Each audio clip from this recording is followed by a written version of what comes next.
wasiirka wasaaradda biyaha Soomaaliland Xuseen Cabdi Boos oo labadii maalmood ugu dambeeyay ku sugan gobolka Sanaag ayaa si ugu kuurkalo xaaladda nololeed ee xilli abaareedkan ka jirta wuxuu booqday deegaanada Jiidali Qaarar Carmale Dhoob iyo biyo guduud oo dhammaantoodba bariga degmada Ceerigaabo ah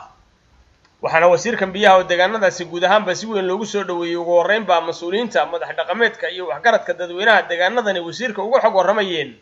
xaaladda nololeed ee deegaanada iyo waliba saameynta abaartu ku yeelatay waxaana hadaladoodii ka mid ahaa wasiir ku soo dhawow adiga waftigaadu waana ku soo dhaweynaynaa boqolkiiba boqol intaas waa inta xagga ceelasha waxaad nooga qaban karto ka sare waxa xagga sare ah muddo xuma mashiinkiisu waa xun yahay beelkiisu waa xun yihiin kuwan hadda laga cabi jirayna waa naga xumaadeen iyaga wixii aad wax nooga qaban karto waxba ku farimayno wasiirkeedii baa tahay reeribow muxusha ka fiigaada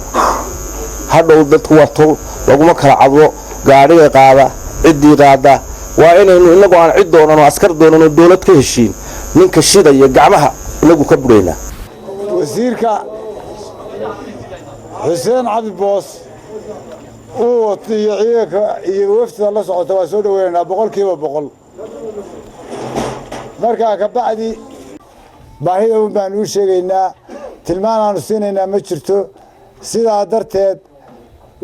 hadaloo dambeena waa iska wararaynaa waxaanu codsanaynaa dhibaatooyinka ka taagan waxqabadkooda hadday abaarta tahay hadday biyo la'aanta tahay hadday dadkii oo ka guuray oo maatooyinkii cida laga wada tegay ay tahay sababtu waxay ku tahay ilaa 100 reer baa ka guuray halka kan 100 iyo something waa hadhiisan yihiin dadkii ay ka guureen cidna ka wada guureen ariya la qaatay geel waa socon waayay wasiirka biyaha Xuseen Cabdi Boos ayaa isaguna dhinaciisa isagoo guud ahaanba soo dhaweynta ballaaran ee deegaanadan uu kala kulmay uga mahad celiyay dadweynaha waxa isagoo gudaha degmada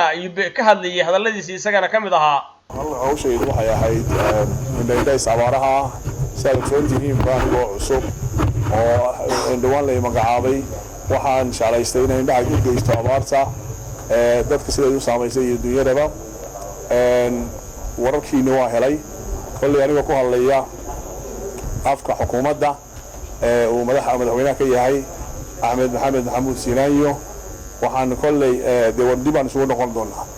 inaan la idin soo gaarin waa cabateen cabatinkiina waa maqalay kulli warkiina waa qaadan doonaa waxaan ka qaban doonaa arinta biyaha ceelkaasi dhaqsaabad uga howlgelaya aan jeclay marka aan noqdo in aan idin jimeero iyo qoraas iskaleeyay idin soo diro si dhaqsaawshina wax ka qabano arinta dhuxusha oo sida la idin sheegay oqaashi hore iyo dadku uga hadleen waxaan jeclahay inay sida ay tahay aad u fulisaan dadaashaan dantiina ku jirto waayo dhuxusha waxay aad looga hadlay oo aad loo sheegay aynu soonahay inay saameynta dhuxushu ay gurida dhuxushu ay dhinaca kalena waxa munaasabadii bulshada magaalada Carmale laga hadlayay iyaguna hadalka isaga dambeeyay maayir ku-xigeenka degmada Ceerigaabo Badhasaab ku-xigeenka gobolka Sanaag iyo waliba xogayaha golaha wasiirada Soomaaliland oo iyagu wasiirkan socdaalka ku wehelinayay dhammaanteen sharaf bay noo tahay farxad bay noo tahay reereen bay noo tahay adigana aad iyo aad bay kuugu sii tahay haddaad magaaladii Carmale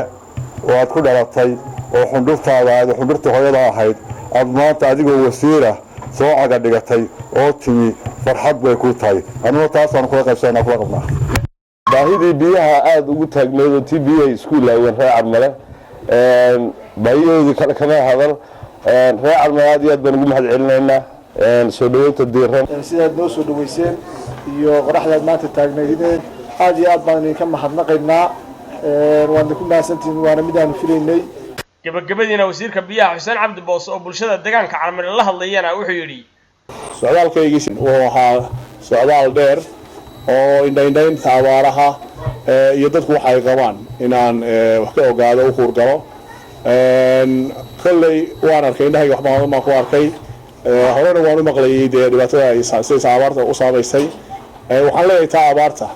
ilaahay haynaga soo jabiyo ilaahay waa hayna siiyo وإننا وإنه إلهي نقولنا أو إلهي إنه ربنا ويديسنا إلهي ما قعنتي سنو كده جفنا تدولة ده أنا يقول هالله أفكار حكومة ده جمهورية الصوماليلاند iyo madaxweynaha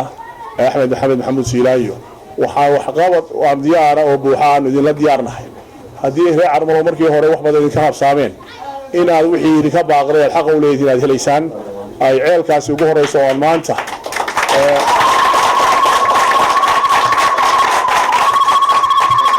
ceelkaasi ugu horeyso oo maanta idin dhagax dhigayo maadaama aan dareenkiina arkay aniguna aan wasiirkiina ahay waxaan doonayaa inaan ceelka idin dhagax dhigo reer Carmale loo booyadood oo dadka kaleeyay waxay maana guddiga jirta sida loo kala jeexsan yahay dadka reer miyiga culayska saara iyagana aad halo eego marka tobanka booyada war ku deeqnay ugu dambeyntiina wasiirka biyaha Soomaaliland wuxuu magaalada Carmale ka dhagax dhigay riig biyood cusub oo xukuumadda Soomaaliland ay halkaas ka hirgelin doonto Cabdullaahi Xuseen Darwiish waa Bari TV Ceerigaabo.